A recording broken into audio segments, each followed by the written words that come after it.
Gazette du Togo, une vision sur l'actualité togolaise et sur le monde.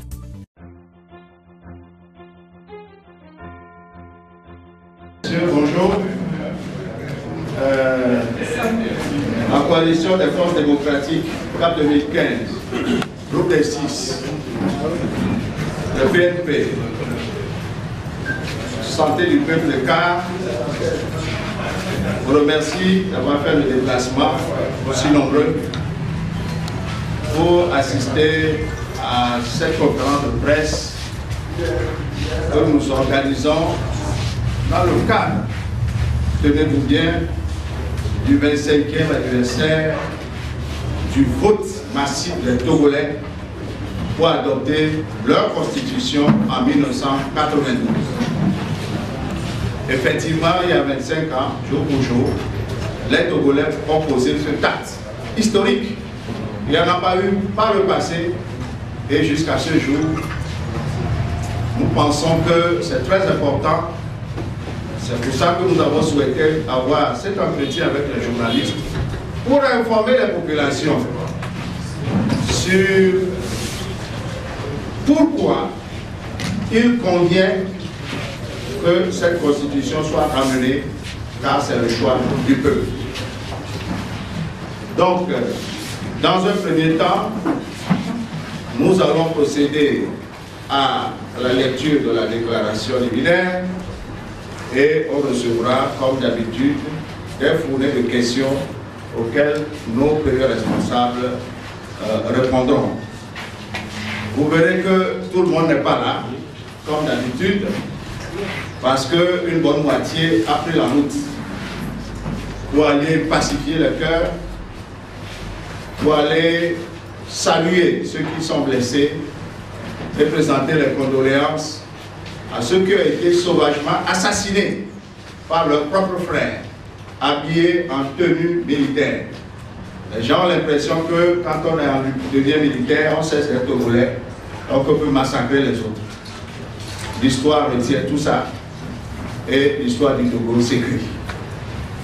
Donc, avec la permission de messieurs les présidents, je vais procéder à la lecture de la déclaration liminaire.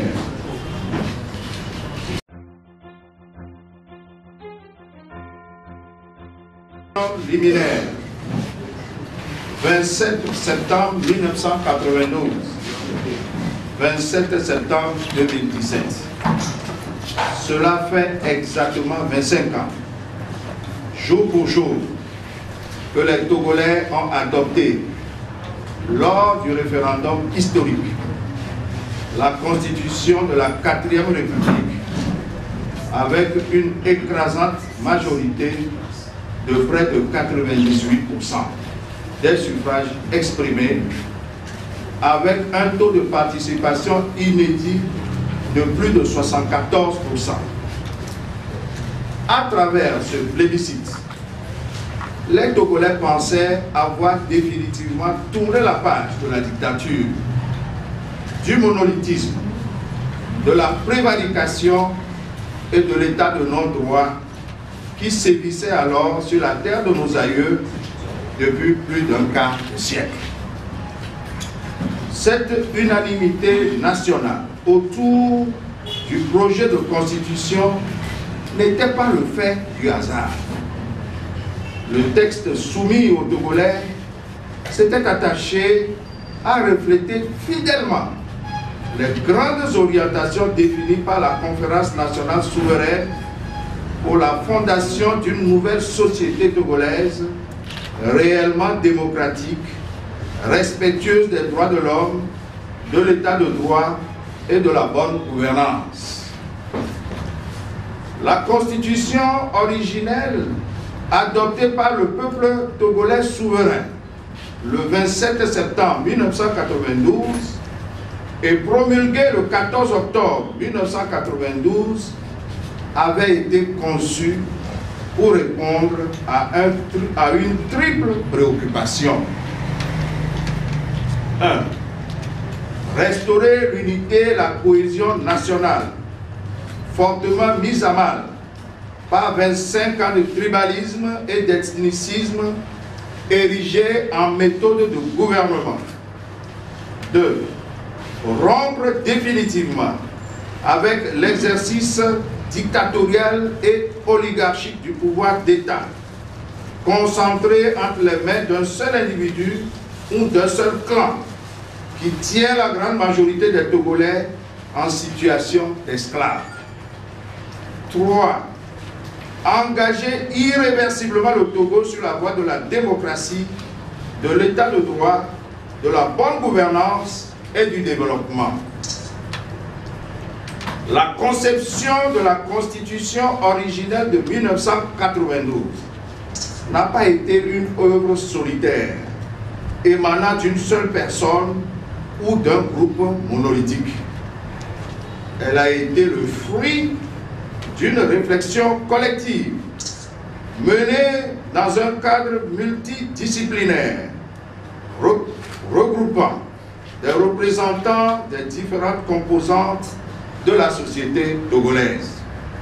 Chaque article de cette constitution avait fait l'objet de discussions minutieuses pour parvenir à un large consensus au sein de la classe politique, toutes tendances confondues, y compris le RPT. Ce travail n'était pas réalisé en vase clos. Les populations étaient régulièrement informées à travers un excellent travail de pédagogie mené à la fois par les partis politiques et les organisations de la société civile.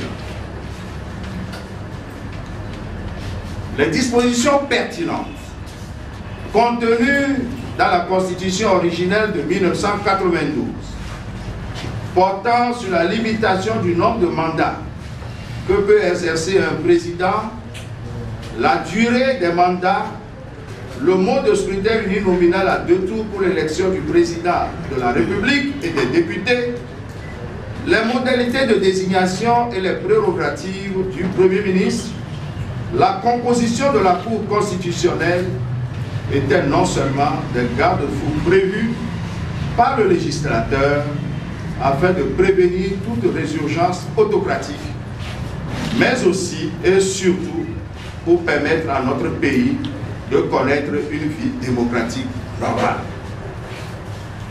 Toute la classe politique, y compris le RPT, était d'accord pour que plus jamais sur la terre de nos aïeux, nul ne puisse plus exercer plus de 2 mandats présidentiels de 5 ans, que ce soit de façon continue ou discontinue. C'était le sens profond de la fameuse formule « En aucun cas, nul ne peut exercer plus de 2 mandats », que tout le monde avait pourtant applaudi à l'époque. Le débat qui avait abouti à l'introduction de cette phrase a duré plusieurs semaines. Toutes les options avaient été étudiées. C'était à la quasi-unanimité que le principe de la limitation à 2 mandats présidentiels, en continu ou en discontinu, et du mode de scrutin uninominal à 2 tours pour les 2 élections majeures avait été retenu. Le texte final a été adopté par près de 98% des électeurs, parce qu'une très large majorité des Togolais se sont reconnus dans le consensus politique qui leur était proposé. Le souci de l'intérêt supérieur du Togo, le bon sens politique et social et le respect absolu dû à la voix du peuple souverain l'avaient emporté sur toute autre considération. Voilà pourquoi nous réaffirmons ici et maintenant devant vous et à travers vous devant le peuple togolais que les honteux tripatouillages orchestrés parfois nuitamment par le régime RPT en 2002 et en 2005 constituent un crime impardonnable contre la démocratie, l'unité et la cohésion nationale. Ces tripatouillages ont verrouillé les institutions de la République et ont transformé la Constitution du 14 octobre 1992 en un instrument de faire valoir, vernis juste, destiné à masquer le retour de fait au monolithisme. Nous ne revendiquons donc pas le retour à la Constitution originelle par idéologie ou par caprice politicien. Les Togolais veulent tout simplement retrouver l'esprit républicain porté par la Constitution originelle de 1992 afin de permettre à notre pays, le Togo, de vivre une vie démocratique normale. Le projet de loi de révision constitutionnelle, adopté il y a une semaine par la majorité mécanique RPT UNIR à l'Assemblée nationale, dans le seul but de tenter de désamorcer l'étau populaire qui se resserre autour de Fort Gnassingbé, tant à l'intérieur qu'à l'extérieur du pays, relève de la pure provocation et constitue un acte grave de mépris vis-à-vis du peuple togolais.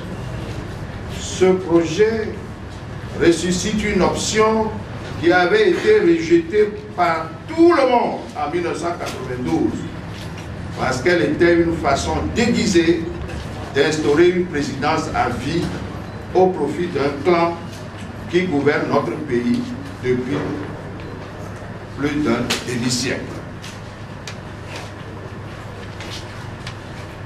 À cet effet, nous nous félicitons de ce que les députés de l'opposition, dans toute sa diversité, aient pour une fois fait bloc pour dire non à cette grossière supercherie. L'adoption de la proposition d'amendement introduite par l'opposition et portant sur le préambule et tous les articles touchés par les tripatouillages successifs de 2002 et 2005, soit au total 48 amendements, nous paraît à ce jour la seule voie raisonnable pour opérer ce retour à la Constitution originelle du 14 octobre 1992 que réclame le peuple togolais. Continuer, comme le fait le gouvernement, à répondre aux aspirations légitimes du peuple togolais par des violations flagrantes et répétées des procédures parlementaires, la mauvaise foi, l'arrogance et le mépris est une voie sans issue et une fuite en avant. En ce jour anniversaire de l'adoption par le peuple souverain de la Constitution originelle de 1992, CAP 2015, le groupe des 6, le PNP, Santé du Peuple et le CAR, ainsi que toutes les organisations de la société civile et de la diaspora, lancent un appel patriotique et solennel aux populations togolaises afin qu'elles poursuivent encore avec encore plus de détermination notre combat commun jusqu'à l'aboutissement de nos revendications légitimes, à savoir le retour à la Constitution originelle du 14 octobre 1992, la révision du cadre électoral, y compris l'effectivité du vote des Togolais de l'étranger, le déverrouillage des institutions de la République et la libération de tous les prisonniers politiques, notamment ceux détenus depuis les manifestations du 19 août 2017 jusqu'à ce jour. À cet effet, la coalition des forces démocratiques réitère son appel à toutes les forces vives de la nation afin qu'elles observent le vendredi 29 septembre 2017 sur toute l'étendue du territoire national une journée Togo mort, journée de cessation de toute activité professionnelle et économique, ainsi qu'un recueillement en mémoire de nos martyrs. Restons mobilisés pour les manifestations décisives de la semaine prochaine. Contre la volonté du peuple, rien n'est possible. Avec la volonté du peuple, tout est possible. La lutte populaire est invincible. Fait à Lomé le 27 septembre 2017. En signé CAP 2015, Madame Brigitte Adjamako Johnson. Pour le groupe des 6, Nathaniel Olympio. Pour le cas, Jean Kissi. Pour le PNP, Ouro Tchikba. Et Santé du peuple, Georges Puissant. Je vous remercie. La Gazette du Togo, une vision sur l'actualité togolaise et sur le monde. Rejoignez-nous sur le www.lagazettedutogo.com ou sur nos comptes Facebook, Twitter et YouTube. Pour tout contact, écrivez à contact@lagazettedutogo.com ou appelez le 92 80 88 53. La Gazette du Togo, c'est l'information en continu.